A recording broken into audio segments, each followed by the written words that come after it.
Okay, so we've had a really good response from our members to the Adopt a Book scheme that we relaunched in January when we put out a list of suggestions for books that were in need of some care and attention.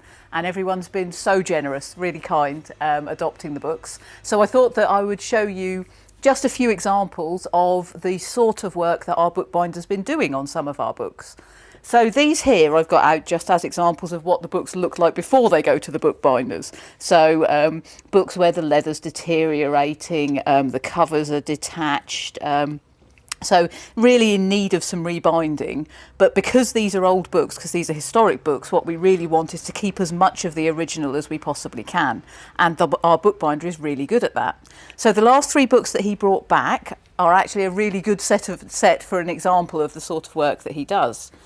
So there were 3 books. The first one here, this is Frau Frohman and Other Stories by Anthony Trollope. And you can see that he's managed to keep the original covers with their half binding. He's repaired the corners of the bindings, and with the spine on this one, he's managed to keep the original spine but overlaid it onto a new one. So the book has a totally new spine, but it's got the original spine overlaid on the top. And there's also new headbands and end bands and a new ribbon marker in this one. Together with new acid-free end papers, front and back, but the original library label stuck back into the front as well. The next one is the synopsis of The Birds of America. Again, the bookbinder has managed to keep the original covers, the original boards and covers, but this one needed a completely new spine. The original spine was completely missing. So he's given it a new leather spine, labelled on the spine with the gilding, but he's also stained the leather so that it looks older, so that it's more in keeping both with the age of the book and with the other books that will be on the shelf around it. And again, we've got the end papers and new end papers, original labels, and new headband, tailband, and ribbon. And finally, we have volume 1 of the history of the Ottoman Turks.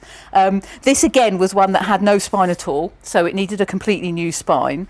It's got cloth covers with no leather binding, so the spine that Andy has put on is a cloth spine. Match the colours well. He's managed to keep the original cloth with its patterning on it, but interestingly, and you can see this quite well if you look at the top, the front cover is still the original board. So this is the original front cover, but the back is a new board with the cloth put back onto it. And the reason for this is apparent when you look at the interior. The original board was split. So the backboard had broken completely across the middle, and Andy has replaced it with a new board, but managed to retrieve both the inner paper and the outer cloth binding and put them onto the new board. So this has its original board on the front, a new board and a new spine on the back, with the original cloth and paper pasted onto the back, and then the entirely new spine on the front. So these are fantastic. As you can see, they look so much better, and they're so much more stable, they're so much more readable, they're so much easier to use than when they're in their poorly condition. So we're really pleased with this, and hopefully we'll get many more books rebound over the coming months.